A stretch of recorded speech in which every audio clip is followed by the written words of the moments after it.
नमस्कार आप सभी को। आउटसोर्सिंग अस्थायी ठेका कर्मचारियों के संबंध में कोई भी जानकारी या खबर होती है वो वीडियो के माध्यम से आप तक ज़रूर पहुंचाई जाती है। साथियों, यदि आप चैनल पर नए हैं तो प्लीज़ चैनल को सपोर्ट या सब्सक्राइब जरूर करिएगा। साथियों, आज दो बड़ी खबरें हैं, दोनों ही खबरें विधानसभा से है। सरकार की क्या मंशा है, सरकार ने अपनी मंशा स्पष्ट कर दी है। कांग्रेस के विधायकों ने काफ़ी क्वेश्चन लगाए थे, काफ़ी विधायकों ने प्रश्न उठाए हैं विधानसभा में और उनके क्या जवाब मिले हैं और उससे पूरी पूरी स्थिति आज स्पष्ट हो गई है। और लेकिन हाँ, इन क्वेश्चनों से फ़ायदा क्या हुआ है हम लोगों को, आउटसोर्सिंग कर्मचारियों को फ़ायदा क्या हुआ है? फ़ायदा ये हुआ है कि सरकार के हर मंत्री, विधायक और मुख्यमंत्री, मतलब सरकार के हर एक व्यक्ति के पास अपनी आवाज़ पहुंच गई है। अब वो कहीं न कहीं विचार करेंगे, कुछ न कुछ ज़रूर निश्चित रूप से होगा। यदि नहीं होता है तो हम लोग उसका परिणाम आगे 2023 में उनको दिखा देंगे, है ना? चलिए देख लेते हैं खबर क्या है। ये देखिए, विधानसभा में मेरे प्रश्न के जवाब से खुलासा। ऊर्जा मंत्री ने कहा, आउटसोर्स कर्मचारियों पर लागू नहीं होता समान कार्य समान वेतन का आदेश। तो क्या सरकार ने हड़ताल खत्म करने के लिए आश्वासन दिया था? निलय विनोद डागा, विधायक बैतूल। तो ये विधायक जी हैं बैतूल के, इन्होंने बाकायदा कॉन्फ्रेंसिंग करके जो मीडिया में बात रखी है अपनी, वो सब आज मैं बताऊंगा आपको क्या बात रखी है, कैसे इन्होंने कहा है ना? ये देखिए अखबार की कटिंग है, स्पष्ट रूप से लिखा हुआ है, आउटसोर्स कर्मियों पर लागू नहीं होता समान कार्य समान वेतन। बैतूल राष्ट्रीय जन आदेश की एक खबर है। तो आगे लिखा है, बीजेपी ने आउटसोर्स कर्मचारियों के साथ छलावा किया है। आउटसोर्स कर्मचारियों को नियमित करने सहित अन्य मांगों को पूरा करने का आश्वासन देते रहे, लेकिन कांग्रेस विधायक निलय विनोद डागा के विधानसभा प्रश्न के बाद ऊर्जा मंत्री प्रद्युम्न सिंह तोमर के जवाब ने भाजपा नेताओं के झूठ का पर्दाफाश कर दिया। लागू नहीं होता समान कार्य समान वेतन। तो उन्होंने बताया कि विधानसभा में आउटसोर्स कर्मचारियों की मांगों को पूरा करने के जवाब में ऊर्जा मंत्री ने अपने जवाब में कहा कि आउटसोर्स कार्मिक वितरण कंपनी के कर्मचारी नहीं होते, अपितु आउटसोर्स कार्मिक बाह्य सेवा प्रदाता फर्म एजेंसियों के कार्मिक होते हैं।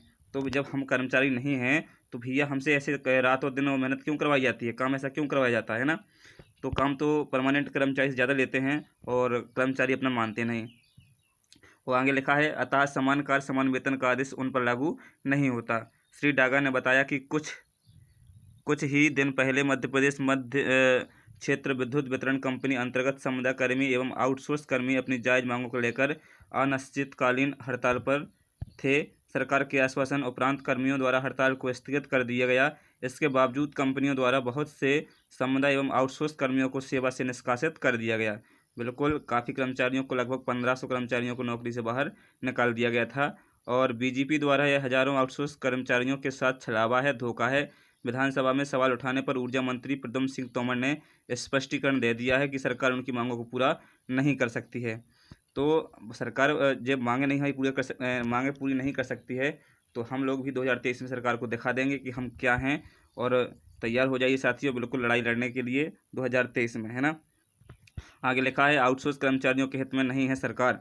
विधायक श्री डागा ने बताया कि प्रदेश में आउटसोर्स कर्मचारी महासंघ लंबे समय से सरकार के सम्मुख अपनी बात रखकर मांगों को मनवाने का प्रयत्न कर रहा है। प्रदेश के मुख्यमंत्री से आउटसोर्स कर्मचारियों को बड़ी उम्मीद थी, लेकिन 18 साल से सत्ता में होने के बाद भी कोई भी एक भी फैसला सरकार का ऐसा नहीं है जो आउटसोर्स कर्मचारियों के हित में हो।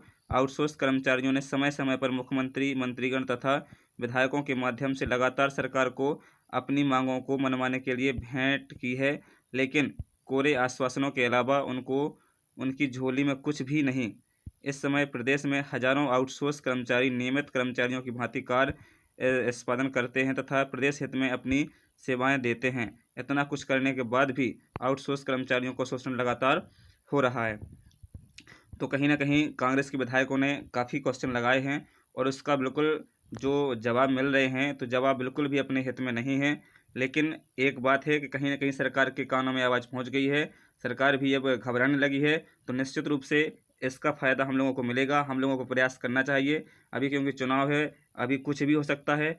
चुनाव का माहौल बनने से पहले हमें अपनी मांगों को रखना है। आप जिस भी विभाग से संबंधित हैं उसमें उसके पद पे रहते हुए आप लोग अपने ज्ञापन और जो मंत्री विधायकगण कलेक्टर के माध्यम से ज्ञापन देते रहिएगा। और हाँ, और हमारे अपने माननीय वासुदेव शर्मा जी लगातार प्रयास कर रहे हैं आउटसोर्स अस्थायी ठेका कर्मचारियों के लिए, तो बिल्कुल उनका साथ दीजिएगा। और वो ही एक व्यक्ति ऐसे हैं कि जो हमारी बातें आगे तक पहुँचा सकते हैं मीडिया के माध्यम से और हर चीज़ के माध्यम से, है ना? तो हमें जहाँ से भी मौका मिले हमें उनका साथ लेना है। जो भी हमारे लिए अच्छा करेगा हम उसके लिए तैयार हैं, बिल्कुल तैयार हैं। हम, हमारा परिवार, हमारे घर, बिल्कुल पूरे रिश्तेदार और पूरा गाँव सभी को हम प्रेरित करेंगे वोटों के लिए, क्योंकि सरकार भी वोटों से ही बनती है। तो हमें वोटों के लिए 2023 में दिखाना है जो हमारा हम उसके, जो हमारा नहीं हम उसके नहीं, है ना? तो जीतू पटवारी जी ने भी एक प्रश्न लगाया है विधानसभा में, मैं वो अगले वीडियो में आपको बताऊँगा वो प्रश्न क्या है और कैसा वो जीतू पटवारी जी ने प्रश्न लगाया है। तो चलते हैं साथियों, मिलते हैं अगले वीडियो में। यदि हाँ, चैनल पर नए हो तो प्लीज़ सपोर्ट एंड सब्सक्राइब ज़रूर करें, क्योंकि बिल्कुल आउटसोर्सिंग की हर खबर मैं आपको बताऊँगा और कहाँ क्या करना है वो भी मैं आपको दिखाऊँगा, है ना? तो बिल्कुल चैनल को सपोर्ट करें, सब्सक्राइब करें। धन्यवाद। जय हिंद, जय भारत, जय जवान, जय किसान।